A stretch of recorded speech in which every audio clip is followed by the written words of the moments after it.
सभी को नमस्कार। सामाजिक न्याय की आवाज़ में आपका स्वागत है। आज चर्चा का विषय है ईवी रामास्वामी नायकर, जिन्हें पेरियार के नाम से जाना जाता है। पेरियार साहब सामाजिक न्याय के प्रमुख योद्धा थे। उन्हें दक्षिण एशिया का सुकरात भी कहा जाता है। वे अंधविश्वास और पाखंड के कट्टर विरोधी थे। ईवी रामास्वामी नायकर, जिन्हें पेरियार कहा जाता है, उनके पिता का नाम वेंकट नायकर था और वो एक मजदूर के तौर पर काम करते थे। एक राजमिस्त्री के सहायक के रूप में उनके पिता ने काम किया। जब ईवी रामास्वामी नायकर का जन्म हुआ तो उनके पिता इरोड इलाके में एक प्रतिष्ठित व्यापारी बन चुके थे। यानी कि पहले पेरियार के पिता एक मजदूर के तौर पर काम करते थे, लेकिन आगे जाकर के उन्होंने व्यापार का काम शुरू कर दिया और धीरे धीरे वो एक प्रतिष्ठित व्यापारी बन गए। ईवी रामास्वामी नायकर का जन्म 17 सितंबर 1879 को तमिलनाडु में हुआ था। बचपन से इनका स्वभाव चंचल और शरारती था, तो स्कूल में ये लंबे समय तक टिक नहीं पाए और बहुत जल्दी इनके माता पिता ने इन्हें स्कूल से वापस बुला लिया। रामास्वामी के इस व्यवहार से इनके माता पिता बड़े चिंतित रहते थे। उन्हें वापस घर लाकर अब किसी दूसरे और स्कूल में भेजने की वो योजना बनाते हैं। रामास्वामी ने 6 साल तक स्कूल में पढ़ाई की, लेकिन बहुत कम वो पढ़ाई में रुचि ले पाए। जब 12 वर्ष के थे तो उनके पिता ने उन्हें दुकान पर ले जाना शुरू कर दिया और देखते ही देखते रामास्वामी का इंटरेस्ट, उनकी रुचि व्यापार के काम में लग गई और वो एक बहुत ही सुलझे हुए और बहुत ही सफल व्यवसायी बन गए। आगे जाकर के रामास्वामी का अपने पारिवारिक जीवन से दूरी बनी और उन्होंने सार्वजनिक जीवन में जाने का फैसला किया। इस सार्वजनिक जीवन में जाने का उनका मकसद, उनका जो उद्देश्य था, वो शोषित वंचित वर्गों के सशक्तिकरण के लिए राजनीति के इस्तेमाल में यकीन करते थे। वो जाति व्यवस्था से बहुत ज़्यादा परेशान थे। जाति व्यवस्था को वो मानते नहीं थे, क्योंकि उनका खुद का जो संबंध था वो पिछड़ी जाति से था। वो राजनीति में प्रवेश करते हैं और कांग्रेस में वो शामिल हो जाते हैं कुछ समय के लिए। उस वक्त 1908 के समय में कांग्रेस के सम्मेलनों में वो भाग लेना शुरू कर देते हैं, लेकिन उनकी जो तार्किक क्षमता और तार्किक जो उनका व्यवहार था, उसकी वजह से वो बहुत बड़े बड़े विद्वानों को भी अपने वाद विवाद में, चर्चा में पराजित कर देते थे। शुरुआत में वो गांधी जी से प्रभावित होते हैं और कांग्रेस में इसलिए शामिल हुए थे, ये सोचकर शामिल हुए थे कि कांग्रेस पार्टी राजनीति में गैर ब्राह्मणों के प्रतिनिधित्व को सुनिश्चित करेगी, क्योंकि उस जमाने में गैर ब्राह्मणों का राजनीति में प्रतिनिधित्व ना के बराबर था। ये वह दौर था जब उस दौरान साहू जी महाराज और बाबा साहेब डॉक्टर अम्बेडकर भी सामाजिक न्याय के लिए संघर्ष कर रहे थे। और बाद में बाबा साहब डॉक्टर अम्बेडकर से पेरियार साहब की भेंट होती है, मुलाकात होती है, और वो दोनों सामाजिक परिवर्तन, सामाजिक सुधार के लिए मिलकर प्रयास करने का प्रयास करते हैं। चूँकि ईवी रामास्वामी गैर ब्राह्मणों के शासन प्रशासन में शामिल होने के प्रबल हिमायती थे, और जब वो कांग्रेस में शामिल हुए तो उन्हें बताया गया था कि कांग्रेस गैर ब्राह्मण आंदोलन द्वारा समर्थित सांप्रदायिक प्रतिनिधित्व के सिद्धांत में विश्वास करती है। इसके अलावा उन्हें यह भी विश्वास दिलाया गया था कि गैर ब्राह्मणों के लिए सरकारी नौकरियों का 50% अलग रखा जाएगा, मतलब उन्हें 50% रिजर्वेशन दिया जाएगा, और कांग्रेस का आम चुनाव लड़ने का कोई इरादा नहीं था। रामास्वामी इन आश्वासनों पर पूरी तरह से विश्वास करते थे और हर साल कांग्रेस की विभिन्न समिति की बैठकों में भाग लेते थे और सांप्रदायिक प्रतिनिधित्व पर अपने प्रस्तावों को स्वीकार करने के लिए कांग्रेस पार्टी पर दबाव डालते थे। 1922 में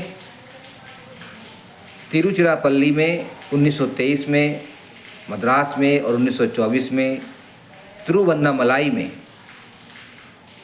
उन्होंने राजनीतिक प्रतिनिधित्व के लिए, प्रशासनिक प्रतिनिधित्व के लिए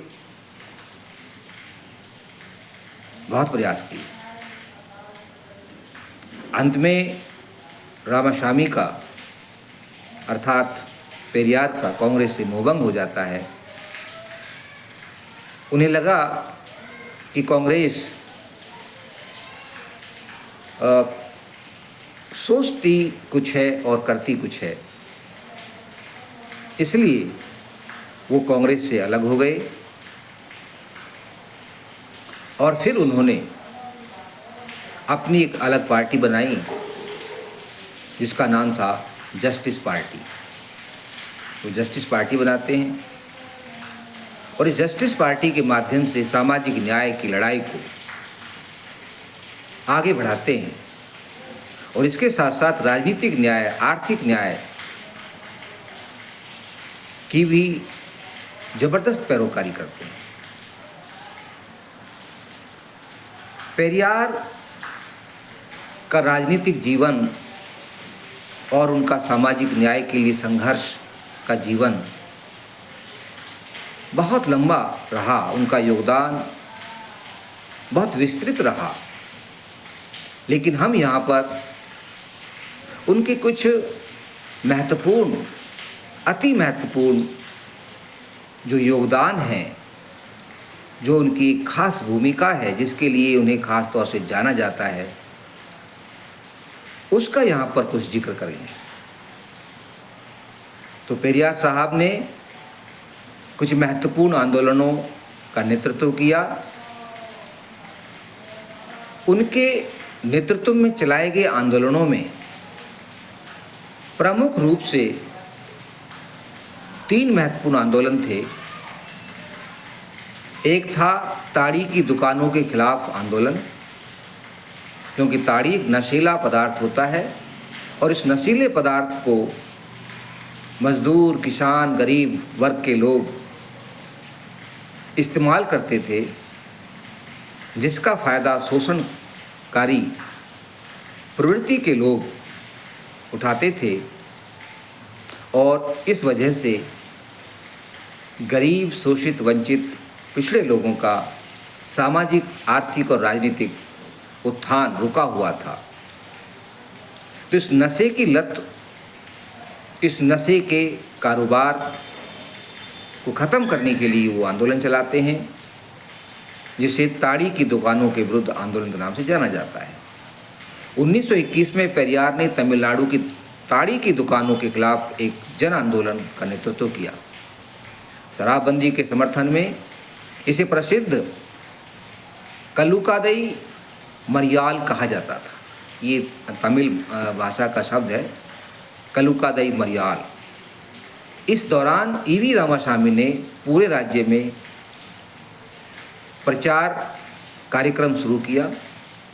1922 में ताड़ी की दुकान आंदोलन में लगे पेरियार को सरकार गिरफ्तार कर लेती है। उस वक्त अंग्रेजी सरकार थी और उन्हें गिरफ्तार करके जेल भेज दिया गया था। उनका एक बड़ा आंदोलन था वैकोम मंदिर आंदोलन।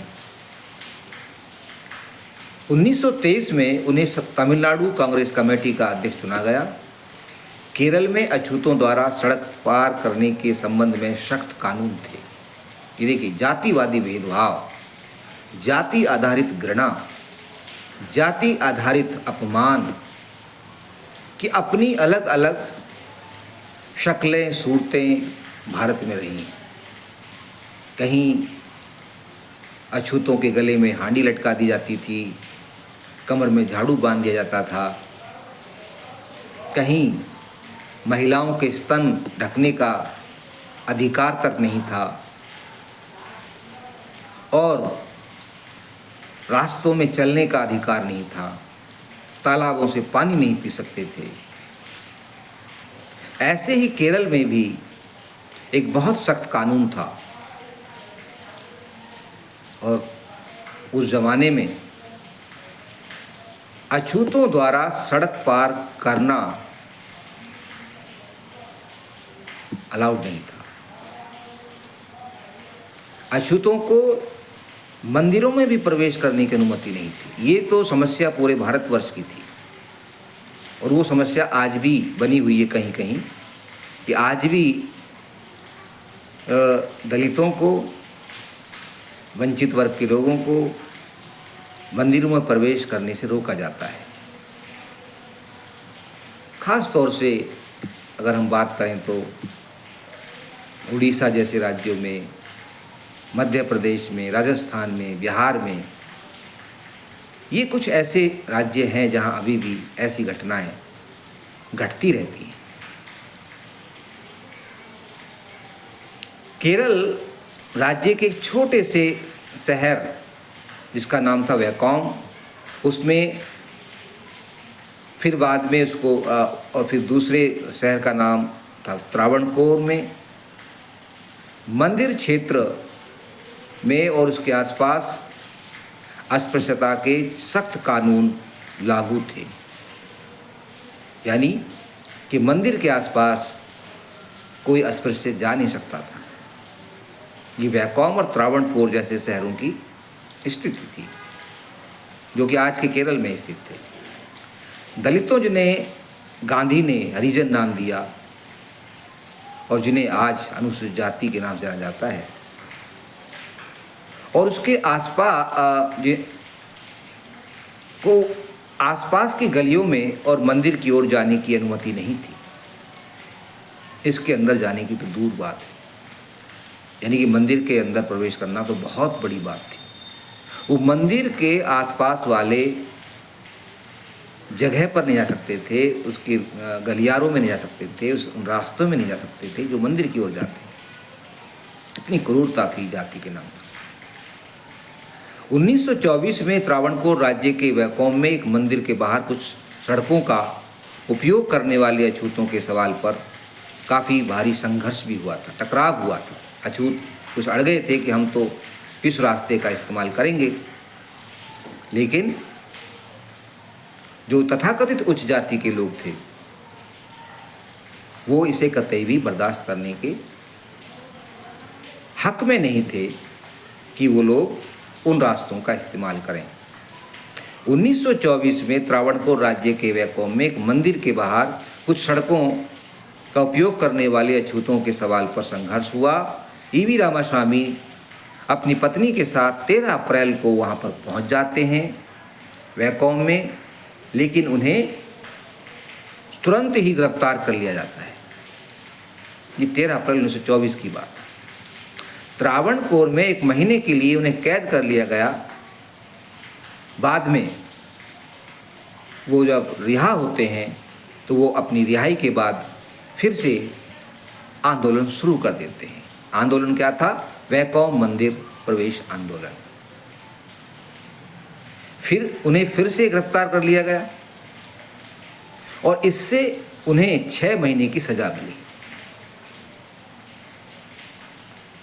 अंत में त्रावणकोर दरबार द्वारा निषेधाज्ञा हटा दी गई।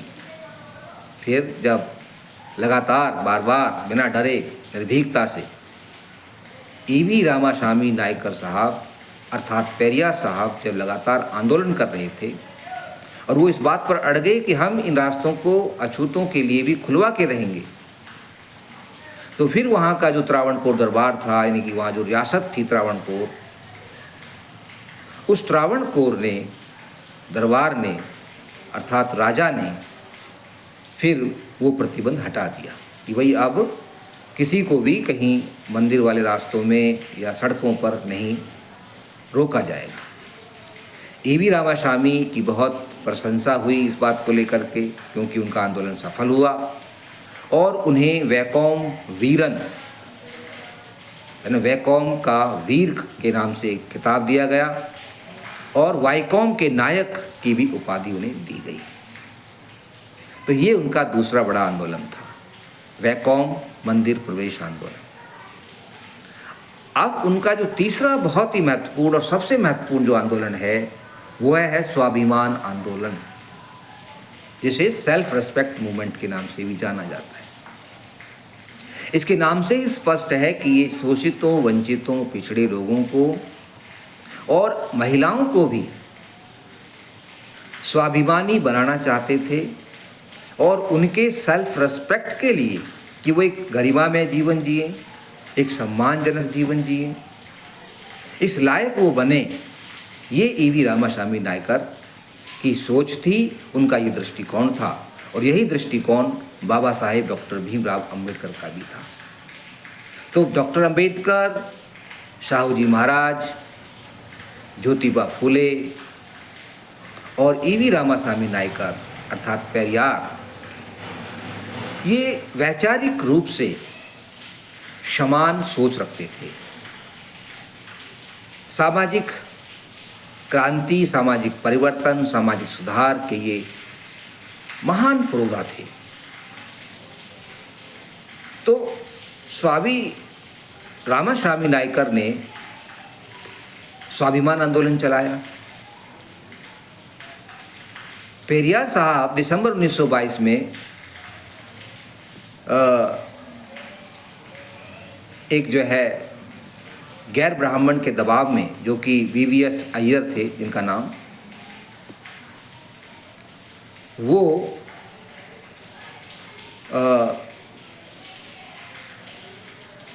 उनके दबाव में गुरुकुलम के प्रमुख पद से वो इस्तीफा दे देते। ईवीआर अर्थात रामास्वामी, ईवी रामास्वामी नायकर 1925 में कांग्रेस पार्टी से वो बाहर निकल जाते हैं, कांग्रेस पार्टी को छोड़ देते हैं 1925 में, और आत्मसम्मान आंदोलन की वो शुरुआत कर देते हैं। यहाँ यह है ध्यान देने योग्य बात है, उल्लेखनीय है कि वीवीएस अय्यर जो कि एक गैर ब्राह्मण थे, वही उन्हें कांग्रेस पार्टी में ले जाते हैं। उन्हीं की वजह से वो कांग्रेस पार्टी को ज्वाइन करते हैं। लेकिन जब उन्हें लगा कि कांग्रेस पार्टी सही काम नहीं कर रही है, ये सामाजिक जो भेदभाव है, जातिगत जो गैर बराबरी है, असमानता है, अस्पृश्यता है, इसको ख़त्म करने के लिए कोई ठोस काम नहीं कर रही है, कोई ठोस कदम नहीं उठा रही है, तो फिर 1925 में वो कांग्रेस छोड़ देते हैं और तभी से वो सेल्फ रेस्पेक्ट मूवमेंट की शुरुआत कर देते हैं कि स्वाभिमानी बनो। इस आंदोलन का मकसद था लोगों को स्वाभिमानी बनाना। 1926 ईस्वी में पेरियार ने सरकार की हिंदी थोपने की जो नीति थी उसकी भी निंदा की। उन्होंने मदुरई में पहला गैर ब्राह्मण राज्य सम्मेलन बुलाया। पेरियार ने सी राजगोपाल आचार्य द्वारा स्कूलों में अनिवार्य हिंदी की शुरुआत का विरोध किया। उस आंदोलन को शुरू करते हुए पेरियार ने घोषणा की कि CN अन्नादुरई, जो कि बाद में तमिलनाडु के मुख्यमंत्री बने, हिंदी के खिलाफ धरना देने वाले पहले जनरल होंगे। आत्मसम्मान आंदोलन और न्याय पार्टी, जस्टिस पार्टी जिसका नाम था, उनकी पार्टी का नाम, वो साथ साथ समानांतर तर्ज पर चले। सेल्फ रेस्पेक्ट मूवमेंट और जस्टिस पार्टी दोनों का नेतृत्व पेरियार ने किया। दोनों ने गैर ब्राह्मणों के उत्थान के लिए काम किया और प्रस्ताव पारित होने से पहले से सभी जातियों और पंथों को सामाजिक समानता और आर्थिक शोषण से मुक्ति की गारंटी देने के लिए इन्होंने काम किया। ये हमारी जो जस्टिस पार्टी है और जो सेल्फ रेस्पेक्ट मूवमेंट है, इसका उद्देश्य है सभी जातियों और पंथों को सामाजिक समानता देना और आर्थिक शोषण से मुक्ति दिलवाना, जिससे पेरियार की छवि, पेरियार की प्रसिद्धि, पेरियार का समर्थन बढ़ता चला गया और पेरियार एक बहुत नामी नेता बने। वो एक बहुत ही बेहतरीन विचारक और दार्शनिक तो थे ही। स्वाभिमान आंदोलन का जो मकसद था वो जाति व्यवस्था और उसकी बुराइयों की घोर अवमानना था कि हम जाति व्यवस्था को नहीं मानते, उसकी से जुड़ी हुई तमाम बुराइयों को हम नकारते हैं, खारिज करते हैं और अनिवार्य रूप से वो ब्राह्मणों के वर्चस्व के विरोधी थे, ब्राह्मणवाद के कटुआलोचक थे। उन्होंने आत्मसम्मान आंदोलन के द्वारा गैर ब्राह्मणों को उनके द्रविड़ अतीत के आधार पर गर्व की अनुभूति करने के लक्ष्य पर आगे बढ़ाया। उन्होंने द्रविड़ जो एक सोच है, एक द्रविड़ जो विचार है, उस द्रविड़ विचार को, द्रविड़ीन विचार को उन्होंने आगे बढ़ाया। क्या कि जो साउथ इंडिया है, यहाँ के सभी लोग द्रविड़ हैं, यानी कि गैर ब्राह्मण हैं, जिसका द्रविड़ जो एक अतीत है उसका मतलब था कि ब्राह्मणों की श्रेष्ठता को हम स्वीकार नहीं करते हैं, ब्राह्मणों की श्रेष्ठता से हम इनकार करते हैं। उन्होंने कहा कि कोई भी व्यक्ति जन्म से या जाति से श्रेष्ठ नहीं होता है, सभी व्यक्ति अपने कर्म से श्रेष्ठ होते हैं और सभी को आगे बढ़ने के अवसर मिलने चाहिए, सभी को हक अधिकार मिलने चाहिए। कोई भी व्यक्ति, कोई भी मानव जन्म के आधार पर छोटा या बड़ा नहीं हो सकता। उन्होंने आगे कहा, जस्टिस पार्टी के विपरीत आत्मसम्मान आंदोलन अपनी अपील में ज़्यादा लोकप्रिय रहा, यानी जस्टिस पार्टी को वो समर्थन और वो जो है लोकप्रियता हासिल नहीं हुई जो स्वाभिमान आंदोलन को, आत्मसम्मान आंदोलन को या सेल्फ रेस्पेक्ट मूवमेंट को मिला। आत्मसम्मान आंदोलन के उद्देश्य को हम इस प्रकार समझ सकते हैं कि आत्मसम्मान आंदोलन के का प्रमुख उद्देश्य था कि भाई जो दबे कुचले लोग हैं, शोषित वंचित वर्ग के लोग हैं, इवन महिलाएं भी, उन्हें स्वाभिमानी जीवन जीने लायक बनाना, ये तो प्रमुख उद्देश्य था। इसके अलावा ये कैसे होगा, इसके लिए क्या करना पड़ेगा, तो इसके लिए उन्होंने कुछ रणनीतियाँ बनाई और कुछ एक वैचारिक लाइनें खींची। उन्होंने स्वाभिमानी आंदोलन के माध्यम से समाज के सामाजिक ढांचे को, ऐसे सामाजिक ढांचे को ख़त्म करना था जो शोषण और भेदभाव पर आधारित था।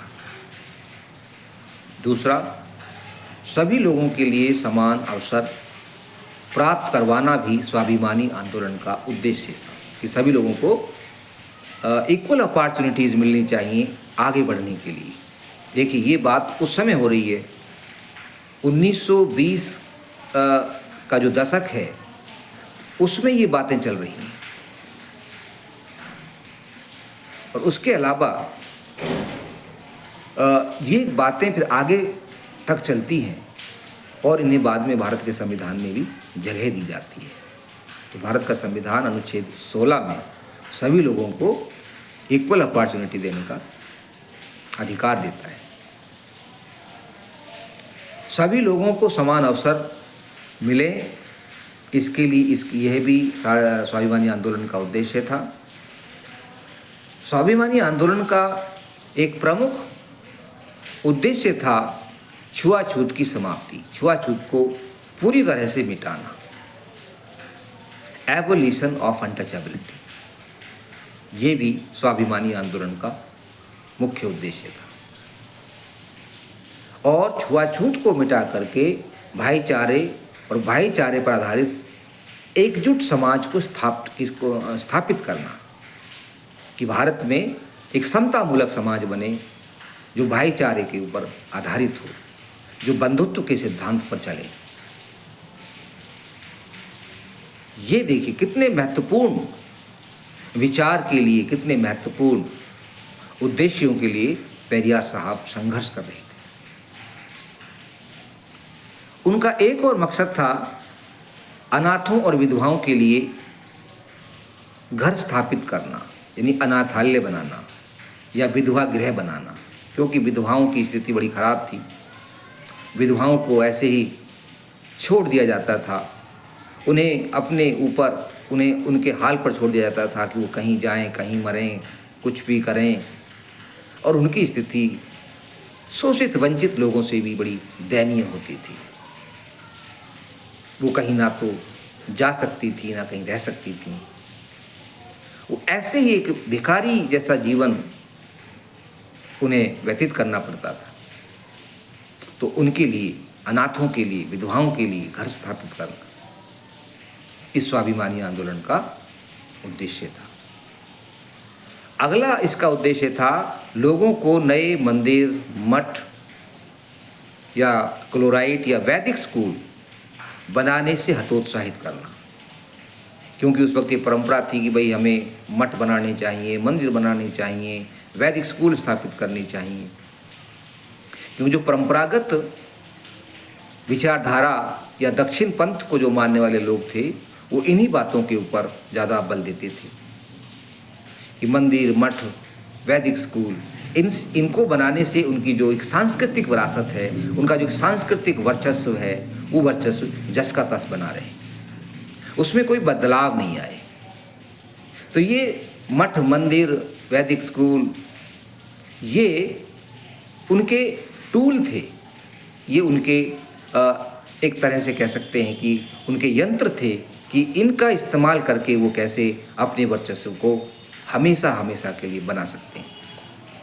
तो इसका पेरियार साहब ने खंडन किया, विरोध किया भारी, और अपने लोगों से कहा कि आपको कोई ज़रूरत नहीं है कि आप इस तरह के मठ मंदिर स्थापित करें या आप वैदिक स्कूल बनवाएं।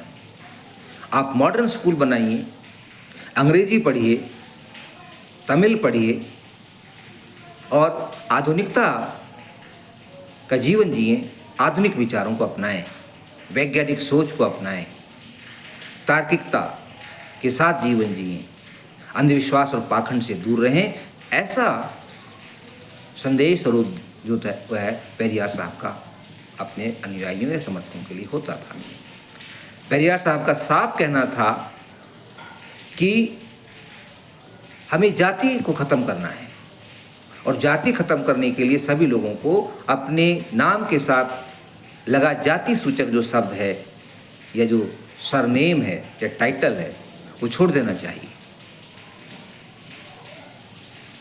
उन्होंने जोर देकर कहा कि जो सरकारी जो निधियां हैं, यानी कि जो गवर्नमेंट के जो फंड्स हैं, वो फंड्स जो है शैक्षिक उद्देश्यों में लगाया जाए और बेरोजगार लोगों के लिए रोजगार के अवसर बढ़ाने में लगाया जाए।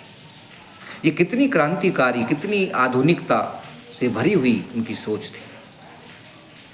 ये उनको पढ़ने से ही, उनको सुनने से ही पता चलता है। बाबा साहब को हम सब जानते हैं, लेकिन पेरियार साहब जैसे विद्वानों को, दार्शनिकों को और संघर्षकर्ताओं को भी हमें जानना चाहिए, उन्हें पढ़ना चाहिए। इसी तरह से उन्होंने जाति चिन्हों, जाति की वेशभूषा, जाति के नामों के उपयोग की प्रथाओं को हटाने पर बल दिया कि हमें जाति को ख़त्म करना। और देखिए बाबा साहब भी, डॉक्टर अम्बेडकर भी जाति व्यवस्था को ख़त्म करना चाहते थे। इसके लिए उन्होंने एक बाकायदा किताब लिखी, एनिहिलेशन ऑफ कास्ट। उनका भी अंतिम उद्देश्य जाति व्यवस्था की समाप्ति था, उन्मूलन था, जो सामाजिक एकता और राष्ट्रीय समृद्धि या देश की प्रगति के मार्ग में सबसे बड़ी बाधा है। लोगों को जुड़ने नहीं देती है जाति, और लोगों के मन में आपस में एक कटुता का भाव भी पैदा करती है, ऊंच नीच का भाव पैदा करती है। इसलिए राष्ट्रीय एकता मजबूत नहीं होती और देश उतनी शक्ति से आगे नहीं बढ़ पाता जितना कि बढ़ना चाहिए।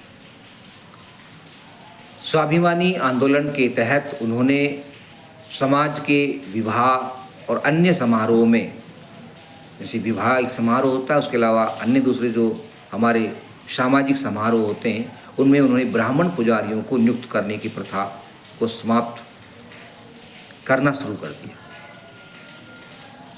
स्वाभिमानी आंदोलन के तहत। यानी कि हमें ब्राह्मणों को नहीं बुलाना है अपने किसी विवाह या दूसरे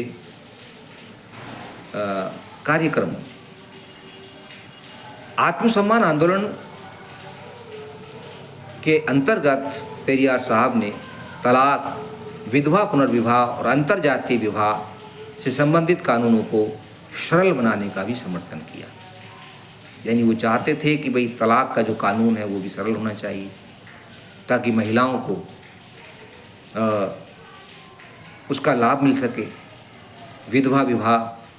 विधवा को पुनर्विवाह करने का अधिकार हो, और अंतरजातीय विवाह भी होने चाहिए। और उसके लिए जो कानून बनाए थे ब्रिटिश गवर्नमेंट ने, वो कानूनों में थोड़ी सी पेचीदगी थी, तो वो उन्हें सरल बनाना चाहते थे। तो इस तरह से स्वाभिमानी आंदोलन ने शोषितों, वंचितों के लिए और महिलाओं के लिए भी महत्वपूर्ण भूमिका निभाई। उनके सशक्तिकरण के लिए, उन्हें स्वाभिमानी बनाने के लिए, उन्हें सम्मानजनक जीवन जीने के योग्य बनाने के लिए पेरियार का योगदान, उनका संघर्ष अद्भुत था, निराला था, जिनकी वजह से पेरियार साहब को भारत ही नहीं बल्कि पूरी दुनिया में जाना जाता है। और यूनेस्को ने तो उन्हें दक्षिण और पूर्वी एशिया का सुकरात का टाइटल दिया था। ये बहुत बड़ी बात है, क्योंकि जो सुकरात थे वो यूनान के बहुत बड़े दार्शनिक थे, प्लेटो के वो गुरु थे। और प्लेटो ने एरिस्टोटल यानी अरस्तु जैसे शिष्य को पैदा किया। तो ऐसे अरस्तु, ऐसे सुकरात के नाम से उनको संबोधित करना, ये अपने आप में बहुत बड़ी बात है, क्योंकि सुकरात भी क्रांति, वैचारिक क्रांति, सामाजिक परिवर्तन, सामाजिक सुधार के प्रबल समर्थक थे। वो रूढ़िवादिता के बहुत खिलाफ थे। ठीक वैसे ही रामास्वामी नायकर साहब भी रूढ़िवादिता, अंधविश्वास, पाखंड, जातिगत भेदभाव, जातिगत अन्याय, शोषण, अपमान, बहिष्कार, तिरस्कार, इन सब के खिलाफ थे। जहाँ तक महिलाओं के अगर हम बारे में बात करें तो महिलाओं के बारे में भी उनका एक जो नज़रिया बड़ा ही क्लियर था, बड़ा स्पष्ट था। जैसे वो पुरुषों की या पिछड़े दलित शोषितों की तरक्की चाहते थे, वैसे ही वो महिलाओं की भी तरक्की और उनकी मुक्ति चाहते थे कि भाई वो जो सामाजिक बंधनों में बंधी हुई हैं, जो गुलामी का जीवन जी रही हैं, वो उससे बाहर निकलें। तो समानता और महिला अधिकारों के लिए पेरियार साहब ने ज़बरदस्त संघर्ष किया। वो ह्यूमन राइट्स के बड़े समर्थक थे, सपोर्टर थे। और ये बात पता चलता है 1927 से पेरियार बौद्ध धर्म के सिद्धांतों के प्रचार और थिरुवक्कुरल की शिक्षाओं को उजागर करने में रुचि रखते थे। यानी कि बौद्ध धर्म से भी उनका थोड़ा लगाव था। जो सिद्धांत हैं, करुणा, प्रज्ञा, शील, मैत्री, ये मानवता, ये बौद्ध धर्म के कुछ सिद्धांत हैं जो मानव हितैषी हैं। पेरियार महिलाओं की शिक्षा के प्रबल हिमायती थे और वो चाहते थे कि महिलाओं को भी पुरुषों के बराबर समान अधिकार मिले। पेरियार साहब विदेशी दौरों पर भी जाते थे। एक बार वो रूस का भी उन्होंने दौरा किया था। पेरियार बोल्शेविक क्रांति अर्थात रूस की क्रांति और सर्वहारा वर्ग पर इसके लाभकारी प्रभावों से काफ़ी आकर्षित थे। रूस में एक सर्वहारा क्रांति हुई थी 1917 में, जो लेनिन के नेतृत्व में हुई थी, जिसने पूंजीवाद को ख़त्म करके वहाँ पर साम्यवाद की स्थापना की थी। तो उसमें भी उनकी काफ़ी दिलचस्पी थी। 1931 से उन्होंने इस सामाजिक क्रांति के बारे में अक्सर कुड़िया रासू में लिखा। रूस में उन्होंने 1932 के मई दिवस समारोह में भाग भी लिया और उन्हें भारत से नास्तिक विचारों के नेता के रूप में पेश किया गया था। यानी कि वो एक नास्तिक नेता के तौर पर जाने जाते, क्योंकि उनका ईश्वर में भी विश्वास नहीं था और ईश्वर से उन्होंने बड़े कड़े सवाल पूछे थे। और यदि आज उन कड़े सवालों को पूछ लिया जाए तो बहुत सारे लोगों की भावनाएं आहत हो जाएंगी। कुछ अंधभक्त तो ऐसे भी होंगे जो उन सवाल उठाने वालों के ऊपर, उन सवालों को दोहराने वालों के ऊपर मुकदमा दर्ज करवा देंगे। तो उनके सवाल बहुत ही तीखे थे। अगर आप उनके सवालों को जानना चाहते हैं तो ज़रूर उनके बारे में सर्च करें, गूगल पे जाएं, यूट्यूब पे जाएं और उन सवालों को ज़रूर देखें और पढ़ें जो ईवी रामास्वामी नायकर अर्थात पेरियार साहब ने ईश्वर को लेकर उठाए थे। इस तरह से ईवी रामास्वामी नायकर की अगर हम बात करें तो उनका संघर्ष और उनका योगदान एक छोटे से वीडियो में नहीं आ सकता है। इसके लिए कई वीडियो भी कम पड़ेंगे। तो अब हम इस वीडियो को आखिरी पड़ाव की ओर ले चलते हैं, क्योंकि वीडियो बहुत लंबा हो गया है, लगभग 40 मिनट का। अब उनका एक बहुत ही महत्वपूर्ण और विचार है द्रविड़ नाडु। द्रविड़ नाडु वो एक ऐसा राज्य बनाना चाहते थे जो समतामूलक होगा, egalitarian society. He wanted to establish egalitarian society, जिसको उन्होंने नाम दिया द्रविड़ नाडु, और इसके लिए वो प्रयास भी करते हैं। उन्होंने ब्लैक शर्ट वॉलेंटियर्स कैडर की स्थापना की। उनके जो समर्थक या कैडर जो होते थे वो ब्लैक शर्ट पहनते थे, ठीक है। और उन्होंने एक संविधान भी अपनाया और इसके प्रतीक के रूप में केंद्र में एक लाल घेरे के साथ एक काला झंडा लिया। ये उनके प्रतीक थे।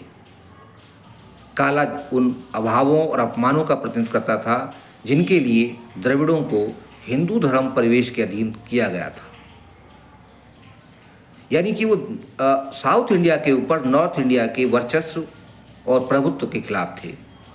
उनका ये मानना था कि north India dominates south India.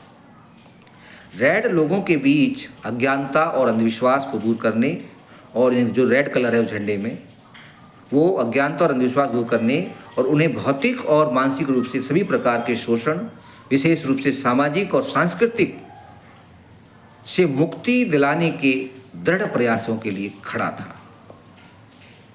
Dravid Kazhagam का उद्देश्य एक स्वतंत्र द्रविड़ गणराज्य की उपलब्धि के रूप में घोषित करना था, जो प्रकृति में संघीय होगा। यानी फिर वो बाद में एक द्रविड़ कड़गम नाम की पार्टी भी बनाते हैं, जिनमें से भाषाई विभाजनों के अनुरूप 4 इकाइयाँ होंगी। ये जो द्रविड़ कड़गम होगा या द्रविड़ नाडु जिसका नाम था, वो एक संघीय, एक फेडरल सिस्टम होगा और उसमें विभाजनों की भाषाई लैंग्वेज के आधार पर 4 इकाई होंगी, क्योंकि वहाँ पर तमिल, तेलुगु, मलयालम, ये कन्नड़ भाषाएं बोली जाती हैं। 4 राज्य हैं जो साउथ इंडिया में, जिनमें से प्रत्येक में अवशिष्ट शक्ति और अभिन्न प्रशासन की स्वायत्ता होगी। ये उनका एक पॉलिटिकल एक फिलॉसफी थी उनकी, कि वो एक पूरे साउथ इंडिया को, 4 स्टेट हैं जो साउथ इंडिया, उनका एक ही वो स्टेट बनाना चाहते थे। इसका नाम उन्होंने द्रविड़ नाडु परिकल्पित किया था। वो है द्रविड़ नाडु में एक जाति विहीन समाज, एक समतावादी द्रविड़ नाडु समाज बनाना चाहते थे, जिसके प्रति दबे कुचले और दलितों को उभरने का वहाँ मौका मिलेगा और वो सम्मान के साथ जीवन जी सकते हैं। तो ये इस तरह से बहुत सारी बातें रामास्वामी जी के बारे में हैं। जाति उन्मूलन से लेकर समतामूलक समाज बनाने तक, महिलाओं के सशक्तिकरण तक बहुत सारे विचार और बहुत सारे उनके योगदान और संघर्ष, उनके आंदोलन बहुत सारे जो है भरे पड़े हैं। तो उनको हम सभी चीज़ों को इस छोटे से वीडियो में नहीं बता सकते हैं। अंत में इस वीडियो को इस नोट के साथ मैं ख़त्म करूँगा। यूनेस्को ने संयुक्त राष्ट्र की एक संयुक्त राष्ट्र की एक अंतर्राष्ट्रीय शाखा संगठन है यूनेस्को, पेरियार के संघर्ष, उनकी वैचारिक बौद्धिकता, उनके दार्शनिक स्वरूप को देखते हुए पेरियार को एक शानदार उपाधि से सम्मानित किया, जिसके बारे में मैंने पहले जिक्र भी किया है। और वो उपाधि थी पेरियार द पैगंबर ऑफ न्यू एज, यानी जो न्यू एज है, जो हमारा जो युग है, इस नव युग में पेरियार एक पैगंबर के तौर पर उनको घोषित किया, सम्मानित किया। उन्हें साउथ ईस्ट एशिया के सुकरात के तौर पर उन्हें सम्मानित किया। उन्हें सामाजिक सुधार आंदोलन के पिता के तौर पर सम्मानित किया।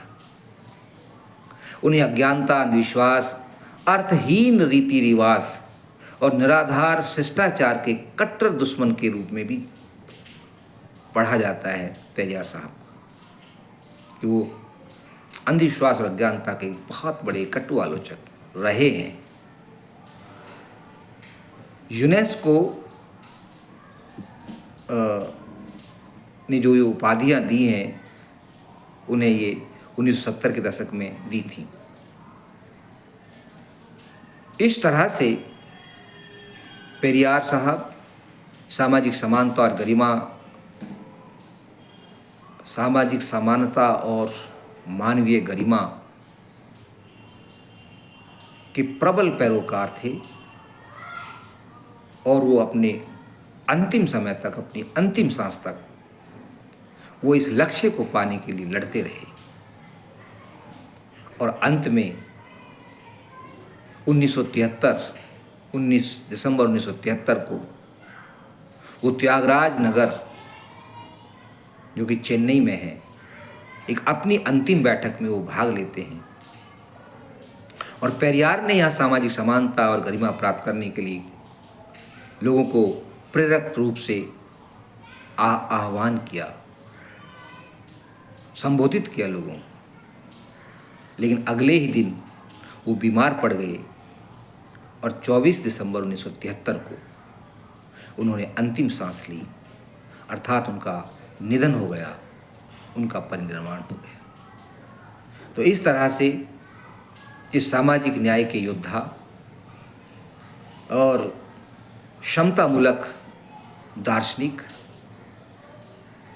नारी हितैषी, अंधविश्वास और पाखंड के प्रखर आलोचक पेरियार साहब को जितना भी हम जानेंगे, जितना भी पढ़ेंगे, वो कम होगा। उनका योगदान हमेशा हमेशा के लिए भारतीय इतिहास में अमिट रहेगा और लाखों करोड़ों लोगों के लिए वो प्रेरणा के स्रोत के तौर पर जाने जाते रहेंगे। इस वीडियो को यहीं समाप्त करते हैं। जय भीम, जय पेरियार, जय भारत, जय संविधान। आपसे निवेदन है कि अगर ये वीडियो आपको अच्छा लगे तो कृपया इसे लाइक करें, शेयर करें, और यदि आप इस चैनल पर नए हैं, आपने ये चैनल सब्सक्राइब नहीं किया है, तो कृपया इस चैनल को सब्सक्राइब भी करें और सामाजिक न्याय की लड़ाई को, सामाजिक न्याय के संघर्ष को अपना समर्थन देते रहें। बहुत बहुत धन्यवाद।